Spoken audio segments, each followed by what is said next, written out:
Rents in Vancouver just dropped 5.9% in 1 year. Toronto is down 3.9%. The national average rent in Canada is now $2,057 a month and falling. If you've been renting for the past few years and felt like the system was working against you, the recent data is finally starting to move in your direction. But here's what nobody's really talking about. This relief might not last, and if you're a landlord or thinking about becoming one, the picture looks completely different now. In this video, we're breaking down exactly what's happening in Canada's rental market right now, city by city, number by number, and what the next few years are actually pointing toward. But before we dive in, press the like button and subscribe to our channel to receive the latest updates on Canada's real estate market. Let's start with where things stand. According to data released in February 2026, the average asking rent across Canada dropped 2% year over year, landing at $2,057 per month. That's the first meaningful national decline renters have seen in years for sure.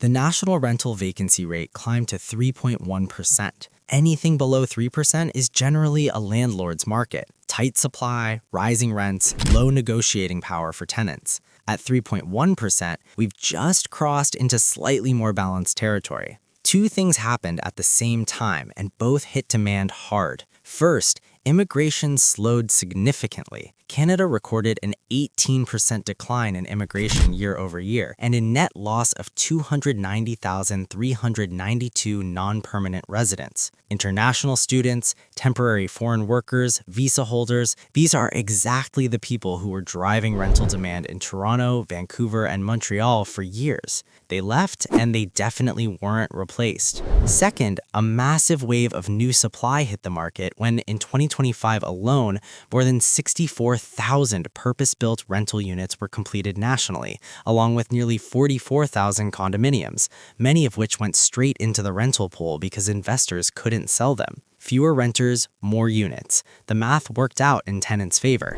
Canada's population slowed to just 1.1% in early 2025, and that's the weakest pace since 2020. So when the population barely moves, rental demand doesn't either. Let's move to the two markets that dominate every real estate conversation in Canada, because what happened there lately is shocking. Toronto rents dropped 3.9% year over year. Vancouver dropped 5.9%. If you were renting a two-bedroom in Vancouver's West End or in Liberty Village in Toronto a year ago, you're looking at a noticeably cheaper renewal or more room to negotiate a move. In Vancouver, new condo pre-sales essentially seized up. Year-to-date sales by spring 2025 were down approximately 60% from the already weak 2024 level. Developers couldn't sell units to investors who fund construction up front, so projects stalled or got canceled. But the units already built flooded the rental market, because investors who couldn't sell had nothing to do but rent instead. Toronto had a similar story to Vancouver. Only 269 new homes sold in the Greater Toronto Area in January 2026, according to the Building Industry and Land Development Association. The resale condo market is sitting near its weakest levels in years, so investors are exiting, and a lot of those condos are now rentals throughout Scarborough, Etobicoke, and Mississauga. Now, here's the tension that almost everybody ignores. 43% of landlords in Canada report that their current rental income does not cover their expenses. That's nearly half of all landlords operating at a loss or breaking even, according to a 2026 survey by Live.Rent that covers more than 750 landlords. On the other hand, 9 out of 10 renters believe their landlord is profitable. This gap explains why the landlord-tenant conversation gets heated so fast. Dan Eisner, CEO of True North Mortgage, addressed this directly. Mortgage delinquency rates in Canada are sitting at 0.2%, which is very low, but in the US, rates can run at 1% or higher. So while a lot of landlords are feeling squeezed, most are still holding on. While the big coastal cities softened, prairie cities kept climbing. In Q3 2025, Saskatoon saw rents rise 6.0% year over year. Winnipeg was up 4.5%. Regina was up 2.1%. And I bet you've never heard of Drummondville, Quebec in a real estate conversation before, but rents there surged 11.5% in 2025, making it one of the fastest rising rental markets in the country.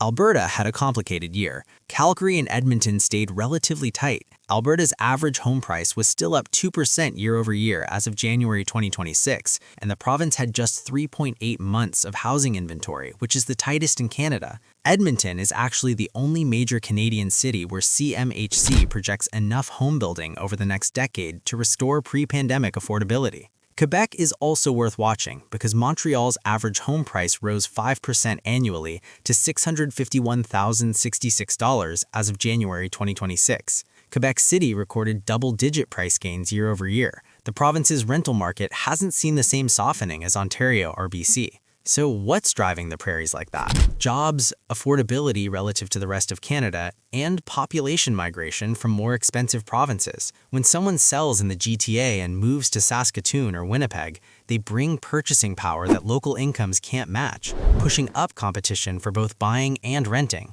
Let's talk about what this market is doing to landlords, because it's more complicated than either side usually admits. Vacancy is up while new supply is arriving, so renters have more options now.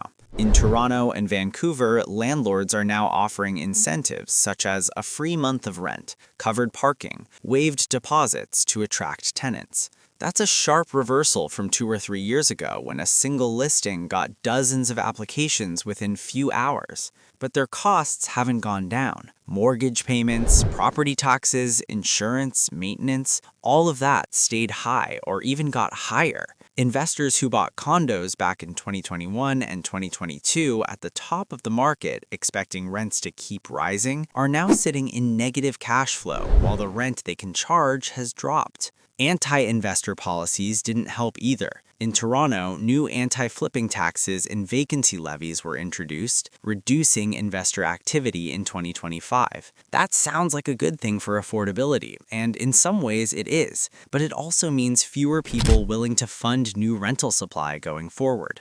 Robert Kavchik, an economist at BMO, put it this way: the path back to pre-pandemic affordability is underway. We can get there with stable home prices, income growth, a modest further step down in borrowing costs, and sturdy completions. The problem is that sturdy completions are exactly what's now at risk. Let's now talk about the mortgage renewal crisis and why it's pushing landlords out of the market faster than anything else. Over 1.3 million Canadian mortgages are up for renewal in 2026 alone. Many of these belong to landlords and investors who locked in at rock-bottom rates in 2020 and 2021. When they renew now, they're facing rates that are 200 to 300 basis points higher than what they originally signed. That translates to hundreds of extra dollars every single month, on top of the maintenance, taxes, and some other costs we already talked about. And remember, this is happening at the same time their rental income is either flat or dropping. So that combination is pushing a serious number of small landlords to sell, not because they want to, but because holding the property no longer makes financial sense. According to Equifax, over 28% of homeowners are switching lenders at renewal right now, up approximately 46% from a year ago, which tells you how aggressively people are trying to find relief as much as they can. The landlords who can't find that relief are the ones listing their units and walking away. In the short term, that adds more supply to the rental market. But longer term, those are rental units that won't exist anymore once a homeowner moves in. Here's where the story takes a turn, and it's the part most coverage is skipping entirely. Yes, rents are down. Renters have more breathing room than they've had in years, but the construction pipeline that created all this new supply is now collapsing. Between 2022 and 2024, project cancellations surged. In Toronto, for example, canceled units increased 5-fold. In Vancouver, 10-fold. These aren't delayed projects, by the way, they're totally gone. And according to CMHC, housing starts nationally are projected to decline from 2026 to 2028 following the strong 2025 numbers. Higher costs of building and weaker demand are killing the new projects. So what happens when 3 or 4 years of underbuilding collide with immigration picking back up and population growth returning to normal levels? You will get exactly the same conditions that produced the rental crisis of 2022 and 2023. Matisse Yu, head of marketing at Live.Rent, said it directly in their 2026 Canada Rental Market Trend Report. 2026 may feel more balanced for renters, but current construction and cancellation trends point to reduced supply later this decade. Even under moderated immigration targets, falling construction activity could set up renewed rental tightening by 2028 to 2030. That was not a fringe opinion. The 64,000 purpose-built units that completed in 2025 were started years earlier when financing was cheap. The projects canceled in 2022, 2023, and 2024 were supposed to be completing in 2027 and 2028, but they're not coming. So this is what's really happening lately. Renters in Toronto and Vancouver are getting a break right now, which is the first real one in several years. Vacancy is up, landlords are competing for tenants. The Prairies are a different market entirely. Saskatoon, Winnipeg, and Regina are still seeing rents climb, and affordability there continues attracting people priced out of Ontario and BC. For landlords, the margin pressure is real. Nearly half aren't covering their cost right now, and the wave of investor-owned condos entering the rental pool is creating supply that wasn't planned for. That's producing today's relief. But those same cancellations and construction slowdowns are building toward a supply problem in the late 2020s that looks very similar to what we just came out of.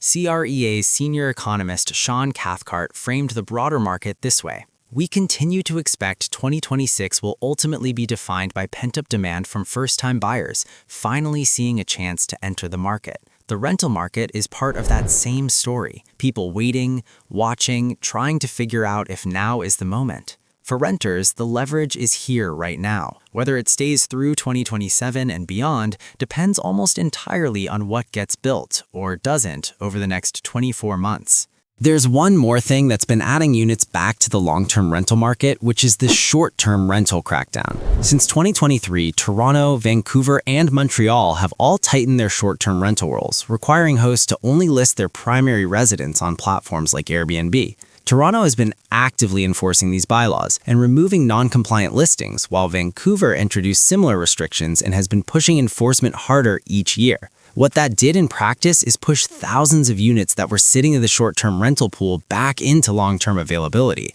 For renters in those cities, that's real added supply, to be honest. Units that physically existed but weren't accessible to you before. According to the City of Toronto, thousands of listings were flagged or removed since enforcement began. That's a direct and measurable contributor to the vacancy increase we talked about earlier in this video. The issue going forward is that enforcement levels can change and platforms are constantly adapting. But if the pressure eases, those units don't automatically stay in the long-term market, for sure. That's the rental market in Canada right now. Drop a comment below and tell us which city you're in and what you're actually seeing. The national numbers tell one story, but what's happening on your street might be different. Let's talk about it in the comments.